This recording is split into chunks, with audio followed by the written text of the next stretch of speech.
কিশোরগঞ্জের সদর উপজেলার সুলতানপুর গ্রামে এক গ্রিস প্রবাসীর বাড়িতে হামলা, ভাঙচুর ও লুটপাটের অভিযোগ উঠেছে। প্রতিপক্ষের তাণ্ডবে বসবাসের অযোগ্য হয়ে পড়েছে বাড়িটি। ভেতরে নেই কোনো আসবাবপত্র, এমনকি বৈদ্যুতিক মিটারও। থানায় মামলার পরও মিলছে না প্রতিকার। অভিযোগ প্রকাশ্যে ঘুরে বেড়াচ্ছে আসামিরা, যদিও সব অভিযোগ অস্বীকার করে পাল্টা অভিযোগ প্রতিপক্ষের। কিশোরগঞ্জ সদর উপজেলার সুলতানপুর গ্রামের মীর বাবলু ছেলের অসুস্থতার খবরে প্রায় 17 বছর পর গ্রিস থেকে দেশে ফেরেন, যদিও ফিরে এসেই ছেলেকে হারান।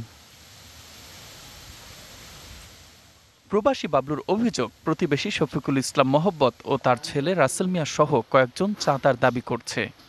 যারা আসামিরা দেশে ঘুরে আমরা বাড়িতে থাকতে পারি না, আমি আবার যাবো গেলে আমার সন্তানাদের কি পাইব, আমি কার কাছে তো যাই? আমি তো দেশের সরকার আছে, আইন আছে, ওদের কাছে আমি তো যাই।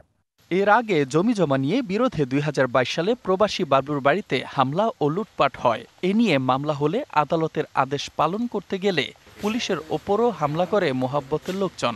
পরে পুলিশও তাদের বিরুদ্ধে মামলা করে।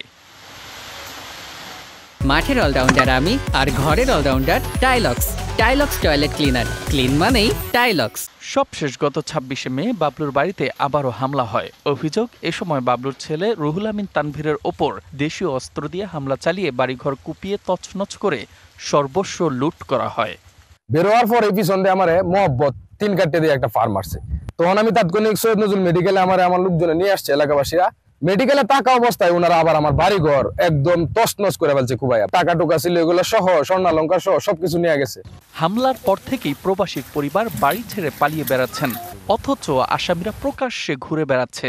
এরকম ভাবে ভাঙচুর করছে যে আমরা বাড়িতেই যাইতে পারতেছি না, এবং কি ওরা বিভিন্নভাবে হুমকি দিচ্ছে আমাদেরকে। এখন আমরা এটার দৃষ্টান্তমূলক শাস্তি চাই এবং আমাদের নিরাপত্তা চাই। যদিও প্রতিপক্ষ রাসেল মিয়া এসব অভিযোগ অস্বীকার করেন। উল্টো তানভীর ও তার লোকজন তাদের বাড়িতে হামলা ও তার পিতাকে কুপিয়েছে বলে পাল্টা অভিযোগ তার। পুরাটাই ও মিথ্যা অভিযোগ দিছে, এমনকি আমাদের সবাইকে সে নির্যাতন করতেছে এবং কি আমাদেরকে জেল পর্যন্ত কাটাইতেছে। তা আমরা তো কোনো সময় ঝামেলা করতে চাইছি না, আর ঝামেলা আমরা এখনো চাই না।